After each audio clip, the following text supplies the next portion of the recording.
என் செல்லமே, நீ நீண்ட ஆயுள் பெற்று வாழ வேண்டும். நிறைந்த செல்வம் பெற்று வாழ வேண்டும். வானம் போல உயர்ந்த புகழை பெற்று வாழ வேண்டும்.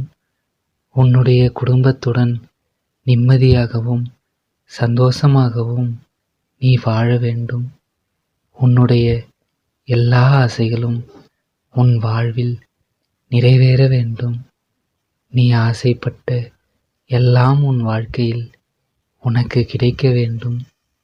நீ ஆசைப்பட்ட வாழ்க்கை உனக்கு கிடைக்க வேண்டும். எப்பவும் நீ சந்தோஷமாகவும் நிம்மதியாகவும் இருக்க வேண்டும். நீ செய்யும் எல்லா செயலும் வெற்றி பெற வேண்டும். எப்பவும் உன் வாழ்க்கையில் நீ ஒவ்வொரு நொடியும் சந்தோஷமாக இருக்க வேண்டும் என உன்னை வாழ்த்துகிறேன்.